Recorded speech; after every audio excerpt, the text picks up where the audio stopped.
Hello, welcome to another episode of Barlow's TV, your local landscape and garden resource. I'm Stephen Barlow, here in our Christmas greenhouse to talk to you about poinsettias and their care. So, 'tis the season that we put poinsettias in our house. First and foremost, I want to check this off the list. Poinsettias are not poisonous.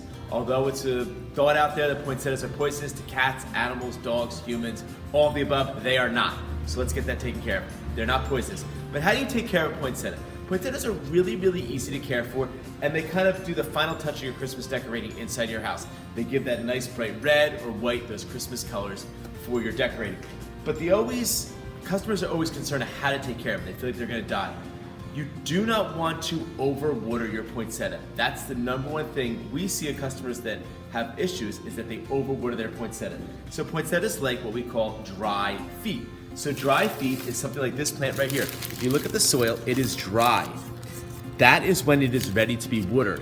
In a normal home, you're probably only gonna water your poinsettia every 3 to 4 days, maybe even 5 to 6 days. So you do not have to water them a lot. What you want them to be, you can lift them up and feel them. They want to be light by the time you're ready to water them.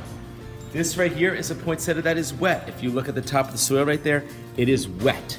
So that means that poinsettia doesn't need any water. That will last a good 2 to 3 days. The other trick is to, don't forget, we do not want to put the poinsettia near an air duct where the hot air is going to blow and dry that out. So when we're ready to water our poinsettia, like this one right here, you just take a simple watering can and you're going to want to soak the top of the plant. On poinsettias, I do not recommend drenching them. A little bit of water on the top of the plant will be plenty for them for the next 2 to 3 days. So that's number one, poinsettias, watering them. The second thing is, what do we do with the poinsettia after the end of Christmas, when the holidays are over and you want to try and bring it back for next year? Although it is a very challenging thing to do, and sometimes not easy, if you want to play around with it, you can. What you do is you're going to let it grow normally in your house all through the winter. Then when it's nice out and it's warm, you can put it outside.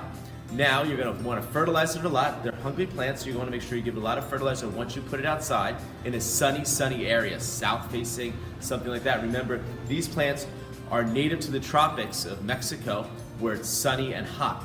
Then once it starts to get cool out, you're going to bring that plant inside, and right around September 21st, you want a natural day length, so it will set the flower buds for next year. So I hope you enjoyed this quick video on how to take care of poinsettias. I encourage you to decorate your house with them. We have loads of beautiful ones, different colors, different shapes, different sizes. They're a great Christmas plant. Thank you so much, and have a Merry Christmas.